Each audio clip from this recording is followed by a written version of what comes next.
कभी कभी प्राणायाम का अभ्यास सही तरीके से ना करने से हमें उस प्राणायाम का लाभ पूरी तरीके से नहीं मिल पाता है। हम अपने शरीर को और स्ट्रेस कर देते हैं। तो आज हम सीखेंगे कुछ कॉमन गलतियां जो हम कपालभाति में करते हैं और हमें कैसे उसे अवॉइड करना है। कपालभाति को अगर आप सही तरीके से करेंगे तो उसका बहुत लाभ है, लेकिन अगर आप छोटी छोटी गलतियों को नज़रअंदाज करते चलेंगे तो आपके शरीर को वो फ़ायदा नहीं मिलेगा जो उसे मिलना चाहिए। नमस्कार, मैं हूँ सृष्टि और आप सभी का स्वागत है आपके अपने चैनल योग रीति में। अगर आप इस चैनल में नए हैं तो चैनल को सब्सक्राइब करना बिल्कुल भी ना भूलें, जिससे इस तरह की वीडियो आप तक पहुंचती रहे। तो चलिए आज हम कपालभाति में करी जाने वाली सबसे कॉमन गलतियों को समझते हैं और कैसे उन्हें सुधारना है। सबसे पहले, कपालभाति के अभ्यास के समय आपको अपने चेहरे को टेंस बिल्कुल नहीं करना है। ना आपका भाव, ना आपका नाक और ना आपका चेहरा में किसी तरह का सिकुड़न होना चाहिए। बहुत कॉमनली देखा गया है, जब हम कपालभाति का अभ्यास करते हैं तो हम अपने आईब्रोज को, भाव को हल्का सिकोड़ लेते हैं, हल्का चेहरे को टेंस अप कर लेते हैं और इस तरह से अभ्यास करते हैं।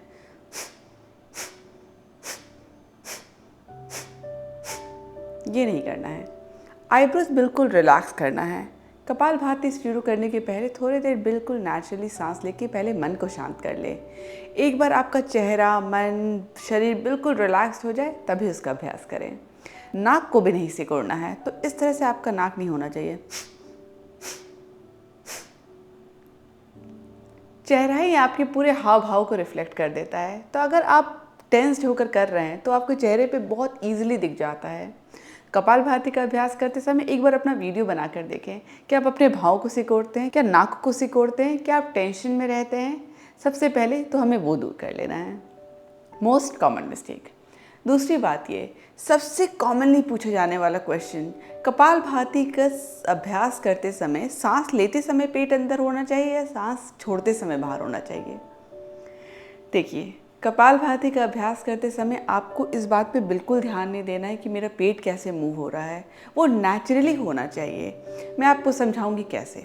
जैसे आप चलते हैं तो आप इस बात पे तो नहीं ध्यान देते कि मैं एक पैर आगे रख रही हूँ तो पीछे के पैर का क्या करना है, दूसरे पैर को मैं कहाँ रखूँ, आप नहीं सोचते हैं। आप एक पैर आगे रखते हैं, ऑटोमेटिकली फिर दूसरा पैर भी आगे जाता है, फिर पहले पैर को आप आगे लाते हैं और आप चलना शुरू कर देते हैं। अगर आप कैलकुलेट करके चलेंगे कि एक पैर यहाँ है, दूसरा पैर मैं कहाँ रखूँ, तो बहुत अनईजी होगा, नेचुरल नहीं होगा। उसी तरह से कपालभाति का भी है। आपको कपालभाति का अभ्यास करते समय इस बात पे बिल्कुल फोकस नहीं करना चाहिए कि पेट अंदर जा रहा है, बाहर आ रहा है, कितना अंदर जा रहा है, मूव हो रहा है, नहीं हो रहा है। इस बात पे बिल्कुल ध्यान ना दें। सिर्फ एक बात पे ध्यान दें कि हमें पीठ को सीधा रखते हुए सिर्फ सांस को हल्के फोर्स के साथ बाहर छोड़ना है, नाक से। दूसरी बात, ये फोर्स का मतलब ये नहीं कि बहुत मेहनत लगाना है। नेचुरली हल्का सा फोर्स देना है। जैसे कि नाक में हमारे कुछ फंस जाता है तो हम कैसे उसे बाहर फेंकते हैं, राइट? तो हम उसमें दिमाग नहीं लगाएंगे कि पेट अंदर जा रहा है, बाहर नहीं जा रहा है, कुछ नहीं। आपको सांस छोड़ते हुए हल्का सा एक फोर्स लगाना है और नेचुरली आप कपालभाति के अभ्यास में आ जाएंगे। आपको सांस लेने की क्रिया पे तो ध्यान देना ही नहीं है। वो बिल्कुल नेचुरल प्रोसेस होता है, वो ऑटोमेटिक हो जाएगा। अगर आप बहुत सोच के समझदारी से करने की कोशिश करेंगे तो वो नेचुरल प्रोसेस ख़त्म हो जाएगा। फिर आपको बहुत मैकेनिकल लगेगा और आप कपालभाति में बहुत जल्दी टेंस्ड अप हो जाएंगे, थक जाएंगे। कभी कभी तो बहुतों को सिर दर्द भी होने लगता है कपालभाति करने के बाद। तो इन सब को अवॉइड करने के लिए बिल्कुल नेचुरल प्रोसेस रखना है। सिर्फ आपको सांस फोर्स के साथ बाहर छोड़ना है, अंदर लेने की क्रिया ऑटोमेटिकली हो जाएगी। तीसरी गलती, हम बहुत ज़्यादा अपने बॉडी को मूव करने लगते हैं। तो इस तरह से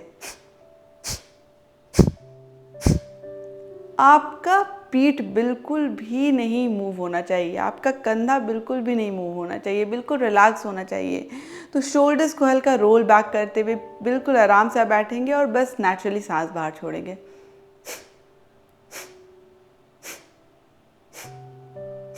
आप देख सकते हैं कहीं भी मेरा बॉडी मूव नहीं हो रहा है, ना चेहरे में कोई शिकन जा रही है, ना शोल्डर्स मूव हो रहा है।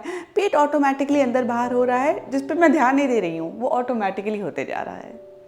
चौथी कॉमन गलती, हम ये सोचते हैं कि कपालभाति जितनी जल्दी जल्दी करेंगे उतना फ़ायदा होगा। हम बहुत हड़बड़ी में रहते हैं और फटाफट करने की कोशिश करते हैं। फिर मैं वही एग्जाम्पल दूंगी, अगर आपको दौड़ना है तो पहले चलना तो सीखना पड़ेगा, आपको समझना पड़ेगा, आपके बॉडी में नेचुरली वो प्रोसेस इनकलकेट हो जाएगा, तभी तो आप दौड़ पाएंगे। बच्चा सबसे पहले चलता है, तभी तो वो दौड़ना सीखता है। उसी तरीके से आपको बहुत जल्दी करने की ज़रूरत है ही नहीं, आप बहुत नेचुरल नॉर्मल गति से करें। इनफैक्ट नेचुरली अगर आपको मन कर रहा है बहुत जल्दी करने का, तब भी थोड़ा समय लें, ध्यान दें, आराम से करें, रिलैक्स होकर, कुछ इस तरीके से।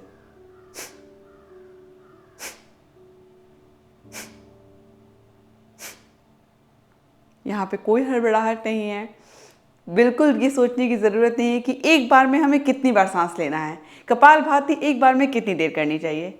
इस सब पे आप फोकस मत करिए, फोकस करिए कि क्या आप हर एक सांस को एंजॉय कर पा रहे हैं। कपालभाति आप 10 मिनट भी कर लें तो आपकी बॉडी को टेंशन नहीं फील होना चाहिए, ऐसा लगना चाहिए कि वाह क्या क्लेंजिंग हो रही है शरीर में। तो अगर आपको टेंशन सा फील होने लगता है 1 मिनट के बाद, ऐसा लगता है कि सांस लेने में दिक्कत हो रही है, या सांस हाँफ रहे हैं आप, या आपको लग रहा है कि यार थक गए, या पेट दर्द दे रहा है, पेट पे बहुत प्रेशर बन रहा है, इसका मतलब आप बहुत ज़्यादा टेंस्ड होकर अपने कपालभाति का अभ्यास कर रहे हैं, तो वो हमें नहीं करना है। 5वां बहुत ज़्यादा पूछे जाने वाला सवाल ये होता है कि हमें कितनी देर कपालभाति करना है। तो कॉमन गलती क्या होती है, आप सोचते हैं कि 5 मिनट हम करेंगे तभी हमें फ़ायदा मिलेगा, या 10 मिनट तो करना चाहिए कपालभाति, 10 मिनट से कम करेंगे तो क्या ही फ़ायदा है। ऐसा नहीं है, आप 10 मिनट का भी अभ्यास करिए। मैं ये नहीं कर रही हूँ कि हमें 10 मिनट का अभ्यास नहीं करना चाहिए, आप 15 मिनट भी करिए, 20 मिनट भी आप कपालभाति कर सकती हैं, लेकिन एक प्रोग्रेस होता है, एडवांस हमें धीरे आगे बढ़ना होता है। तो आप शुरुआत अगर 3 मिनट से भी करते हैं, 2 मिनट से भी करते हैं, तो भी बहुत फ़ायदेमंद है। लेकिन गति को समझते हुए, आराम से, बॉडी को टेंस ना रखते हुए, ये सब बात पे आपको ध्यान देना है। और अगर आप इन सब बातों का ध्यान देंगे तो आप कपालभाति को एंजॉय करना स्टार्ट करेंगे और आपके शरीर को सही मायने में उसका फ़ायदा मिलेगा। चलिए 2 मिनट के लिए हम 7 कपालभाति का अभ्यास करते हैं, जिससे कि आप इसको अपने पूरे शरीर में, अपने माइंड में अच्छे से एब्जॉर्ब कर सकें। आराम से बैठ जाइए, पीठ सीधी, दोनों हाथों को आप अपने जांघ पे रख लीजिए। चाहे तो आप चिन्ह मुद्रा में रख सकते हैं, पहली अंगुली और अंगूठी को ज्वाइन करते हुए।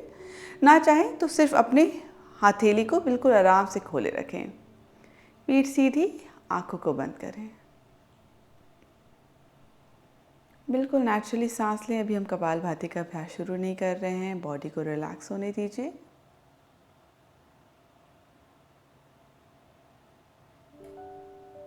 और अब हम एक साथ शुरू करते हैं।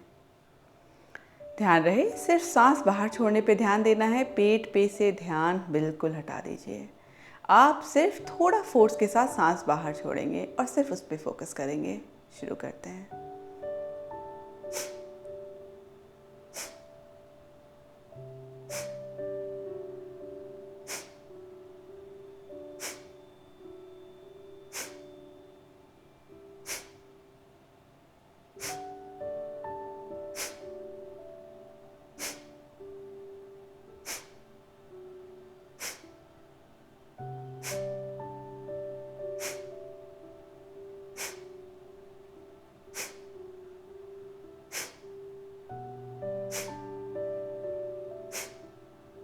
छोटा सा ब्रेक लेंगे, बिल्कुल नेचुरली सांस लीजिए।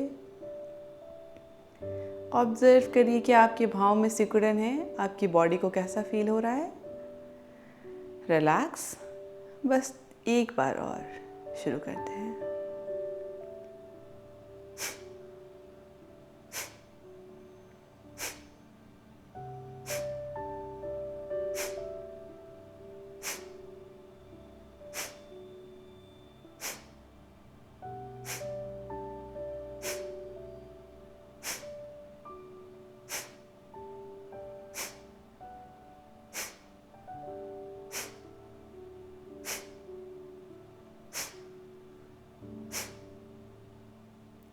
रिलैक्स,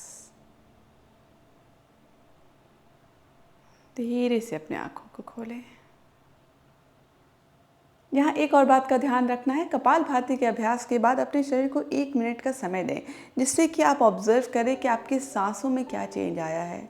सांसों की रिदम, लय में थोड़ा और स्मूथनेस, थोड़ा और शांति, कामनेस आ जाएगा। आप ऑब्जर्व करेंगे आपको सांस अंदर लेने और बाहर लेने में ज़्यादा अच्छा सा फील हो रहा होगा, ज़्यादा डीप ब्रीदिंग नेचुरली हो रहा होगा। तो थोड़ी देर अपने बॉडी को थोड़ा वो ऑब्जर्व करने दें। हड़बड़ाहट में फटाफट अपने प्राणायाम को पूरे कंप्लीट करने की कोशिश ना करें, एक टास्क की तरह अभ्यास ना करें। उम्मीद करती हूँ आपको ये वीडियो पसंद आया होगा। पसंद आया तो प्लीज़ मेरे चैनल को ज़रूर सब्सक्राइब करें, सब्सक्राइब करना बिल्कुल भी ना भूलें और नोटिफिकेशन बेल को भी ज़रूर दबाएं। दोस्त संबंधियों में भी फॉरवर्ड करें। हम जल्दी ही 100K पहुँचने वाले हैं, 1 लाख सब्सक्राइबर पहुँचने वाले हैं। आप अपने फ्रेंड संबंधियों को ज़रूर फॉरवर्ड करते हुए उसमें थोड़ा सा कंट्रीब्यूशन करिए। धन्यवाद।